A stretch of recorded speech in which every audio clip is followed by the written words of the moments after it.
नमस्कार दोस्तों, मैं हूँ रिंकल और आपका स्वागत है हमारे मल्टीवर्स टेल्स में फिर से।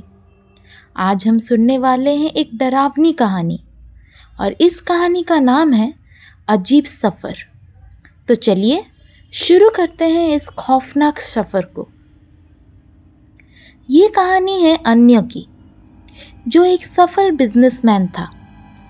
अन्य ने अपनी मेहनत और लगन से एक बड़ी कंपनी खड़ी की थी, लेकिन काम के दबाव और तनाव से दूर होने के लिए उसने कुछ दिनों के लिए अकेले ही एक दूर दराज के गांव में जाने का फैसला किया।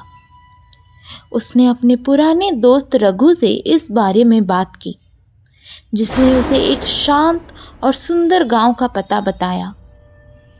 गांव का नाम था शांति नगर, जो पहाड़ों और जंगलों के बीच बसा हुआ था। वहां पहुंचने के लिए अन्य को एक पुरानी और खतरनाक सड़क से होकर गुजरना था। अन्य ने अपनी कार ली और गांव की ओर निकल पड़ा। रास्ते में उसने देखा कि सड़क बहुत ही सुनसान और डरावनी थी। पेड़ों की शाखाएं सड़क पर झूल रही थी और एक अजीब सी सन्नाटा था। रात का समय हो गया था और अन्य अभी भी रास्ते में ही था। अचानक उसकी कार खराब हो गई और उसने देखा कि उसका मोबाइल नेटवर्क भी काम नहीं कर रहा है। उसने कार से बाहर निकलकर रास्ते पर चलते हुए मदद ढूंढने की कोशिश की। तभी उसे दूर कहीं एक पुरानी और टूटी फूटी झोपड़ी नजर आई। उसने सोचा कि वहां जाकर मदद मांगना बेहतर होगा। अन्य झोपड़ी के पास पहुंचा और दरवाजा खटखटाया। दरवाजा धीरे धीरे खुला और एक बूढ़ी औरत ने उसे अंदर बुलाया। उस औरत का चेहरा बहुत ही डरावना और आंखें बहुत ही गहरी थी। अन्य ने उसे अपनी परेशानी बताई और मदद मांगी। उस औरत ने उसे अंदर बैठने के लिए कहा और चाय बनाने चली गई। अन्य को वहाँ कुछ अजीब सा महसूस हो रहा था, लेकिन उसने सोचा कि शायद ये उसके मन का वहम है। चाय पीते ही अन्य को थोड़ी नींद आने लगी और उसकी आंखें धीरे धीरे बंद हो गई। जब उसने आंखें खोली तो वह खुद को एक अजीब और अंधेरी जगह पर पाया। चारों ओर धुंधला धुंधला था और कोई रास्ता भी नजर नहीं आ रहा था। तभी उसके पीछे से किसी के चलने की आवाज सुनाई दी।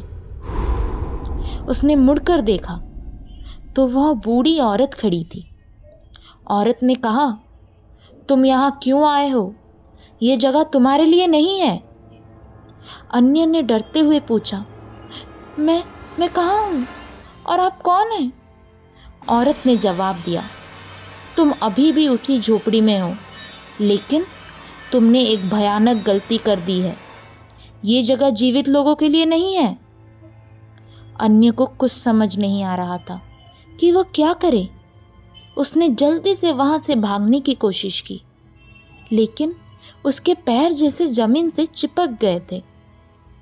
औरत ने कहा, तुम यहाँ से तभी बाहर निकल सकते हो जब तुम उस रहस्य को हल करोगे जो इस झोपड़ी में छुपा हुआ है। अन्य ने हिम्मत जुटाई और झोपड़ी के चारों ओर देखने लगा। उसे एक पुराना बक्सा मिला, जिसमें कुछ पुराने कागजात और एक टूटी हुई घड़ी थी। कागजात में लिखा था कि ये झोपड़ी किसी समय एक खुशहाल परिवार की थी, लेकिन एक भयानक हादसे ने सब कुछ बदल दिया। उस परिवार के सभी सदस्य एक एक करके रहस्यमयी तरीके से गायब होते रहे और उनकी आत्माएं इस झोपड़ी में कैद हो गई थी। अन्य ने घड़ी को ध्यान से देखा तो उसे समझ में आया कि इस घड़ी में ही वह रहस्य छुपा है। उसने घड़ी को ठीक करने की कोशिश की और जैसे ही घड़ी चली, सब कुछ बदल गया। अचानक से वह फिर से झोपड़ी में जाग गया और उसकी कार भी ठीक हो चुकी थी। अन्य ने देखा कि वह बूढ़ी औरत गायब हो चुकी थी और झोपड़ी भी अब नई नवेली लग रही थी। अन्य ने जल्द से अपनी कार को स्टार्ट की और वहां से भाग निकला। उसने वापस लौटकर रघु को सब कुछ बताया, लेकिन रघु ने कहा कि उस गांव का नाम तो शांति नगर कभी था ही नहीं। अन्य को समझ में नहीं आ रहा था कि वह किस जगह गया था और वह बूढ़ी औरत कौन थी। लेकिन उसने एक बात समझ ली कि कभी कभी कुछ रहस्य को अनसुलझा ही छोड़ देना चाहिए। दोस्तों, कैसी लगी आपको ये कहानी? अगर आपको ये कहानी पसंद आई तो लाइक और सब्सक्राइब ज़रूर करें। और हाँ, कमेंट्स में बताना ना भूलें कि अगली कहानी किस बारे में होनी चाहिए। तब तक के लिए अलविदा।